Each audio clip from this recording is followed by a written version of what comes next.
Right now, you have the chance to make your voice heard on what you think about Wisconsin's state park system and what changes you may like to see in the future. I recently spoke with Wade Thompson. He's a DNR program and policy analyst about a survey that they're asking the public to take and how your feedback from it will be used. Take a listen.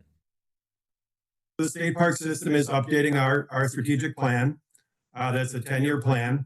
There's all sorts of stakeholders we want to engage in that plan update. That'll help us, kind of ultimately form that final plan. One of those groups is the general public. So we do currently have a public survey out. We released it June 23rd. It's open through August 4th. I think it's about 20 questions, takes about 10 to 15 minutes, but really just tries to get a perception of the public perception of our system.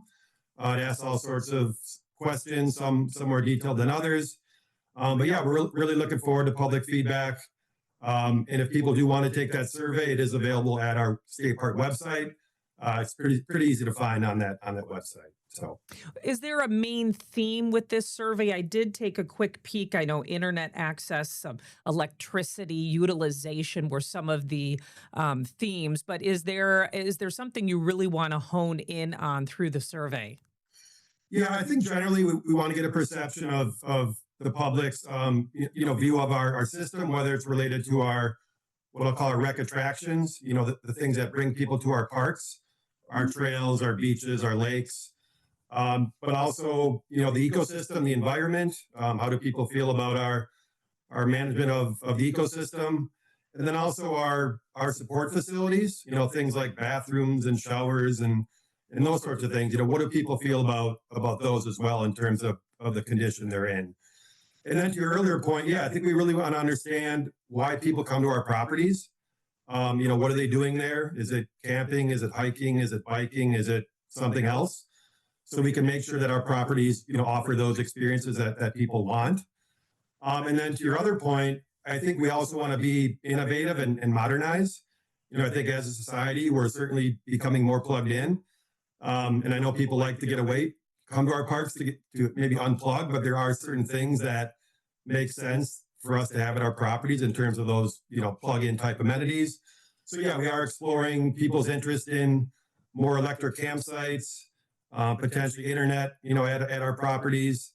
So yeah, we're really trying to run the gamut of again what people think of our properties and in their current state and how they could be improved moving forward. So The public is one group of stakeholders. Who else are you gaining input from? yeah, great question. All sorts of folks. We've started out with our park staff. Obviously, they're kind of the foundation of our system. Our boots on the ground, so to speak. So we started with them earlier this year. Now we're moving to our other DNR staff, our forestry people, our wildlife people, our fisheries people who also interact with our park system. And then we're also, again, kind of turning externally, to the general public. The survey was the first step in that general public outreach. But those are really the three main groups. And we can certainly talk more later, but there will be additional opportunities for public feedback as well. So we're looking forward to those other feedback steps as well. Why does the DNR feel it's important to have the public get an opportunity to weigh in on this? Yeah, great question. I think ultimately what we're offering at state parks is an outdoor recreational experience. And we want that experience to be unique and inspiring, welcoming to all, but also sustainable, whether it's financially, operationally, or ecologically. But ultimately, this is our customers' park system. And they need to tell us, what they want in terms of that outdoor recreational experience. So, based on their feedback, based on our staff's feedback, based on our other department staff's feedback, that'll really form the backbone of this plan. And I use kind of a simple phrase when I talk about the ultimate purpose and intent of this plan, and it's to make our visitors, our customers happy, and to make sure our staff is happy. And if we can accomplish those two things, I think we got a real good path forward. So the Wisconsin State Park System recently celebrated its 125th anniversary. That is fantastic. How has it really evolved over the years? Yeah, great question. I think initially we started with 4 or 5 parks. There was a well-known city planner named John Nolan, who actually had a part in designing the city of Madison. But he came up with a concept for, I think, 4 or 5 state parks throughout the state. And I think, this was 100 plus years ago, 125 years ago. Our state elected officials were very foresighted. They saw the value in protecting lands for the public good, for public recreation. And throughout the years, that foundation has been built on. So we started with, I think, 4 or 5 parks, early 1900s. We're now at, I think, 120 plus properties, running the gamut from parks to forests to trails to rec areas. And I think, what we've tried to do at the state park system is evolve to societal demands. So I think years ago, we probably just had, campsites and basic amenities. Now we've got, we've got mountain biking, we've got all sorts of niche uses that really, society is demanding these days. So I think just staying current with those trends, those demands, is really a good indication of how our system has evolved. With all of these properties and opportunities for the public, how many visitors do you see each year statewide?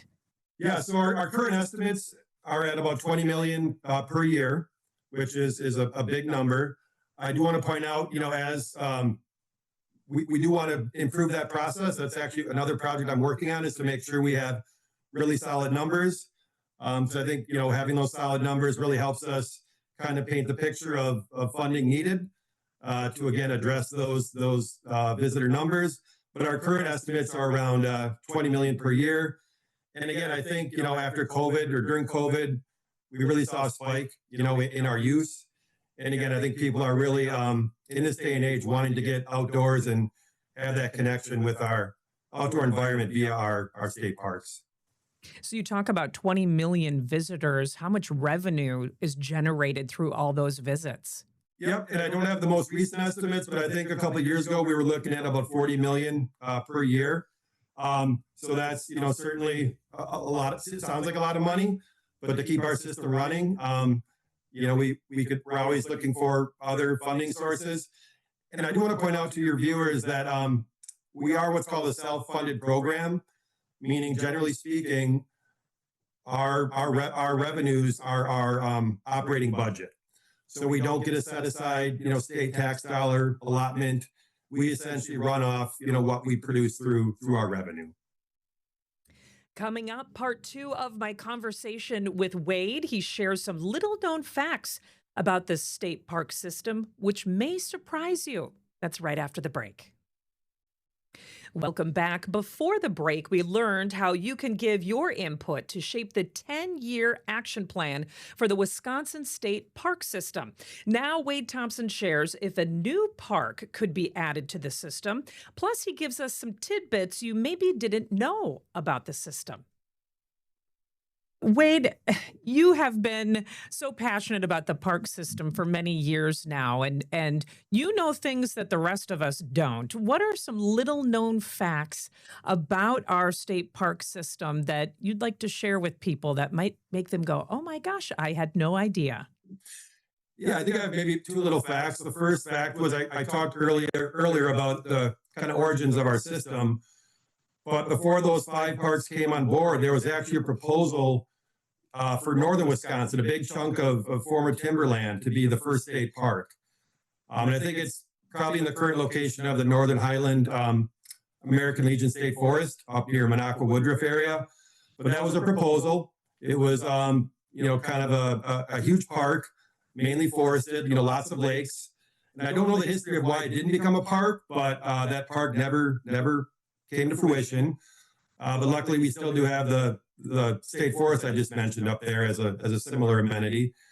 And then the first real park, or park that we still have today, was Interstate State Park, which is on the St. Croix River between Minnesota and Wisconsin. And so if folks have never been over there, I know it's a bit of a drive for your viewers, but it's a great park up on the bluffs above the St. Croix. And again, that was our first state park.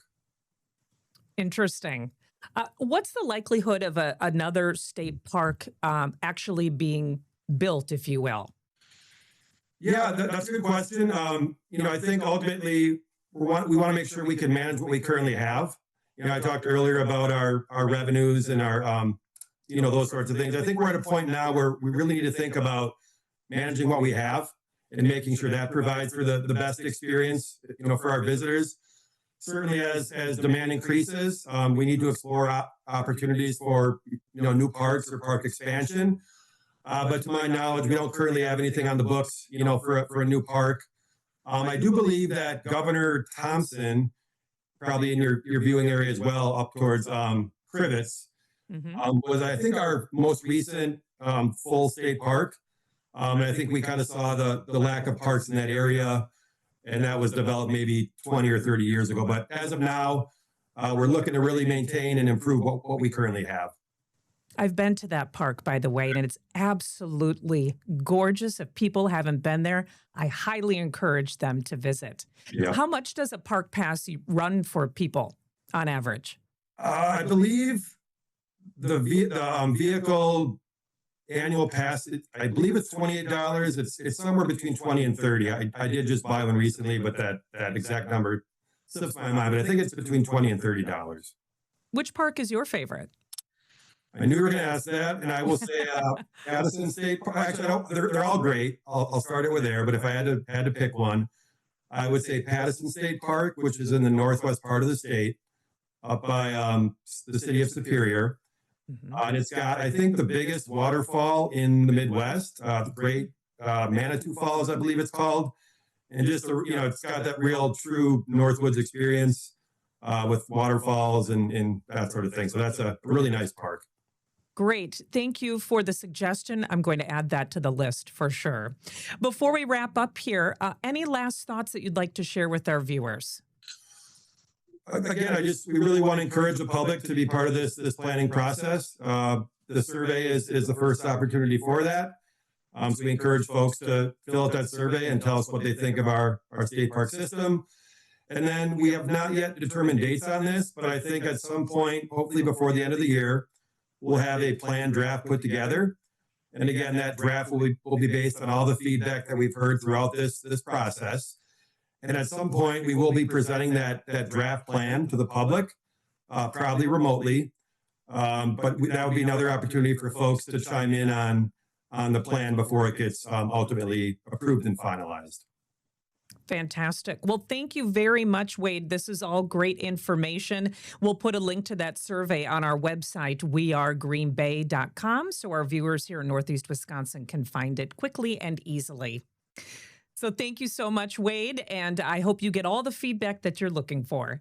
Thank you. Appreciate it.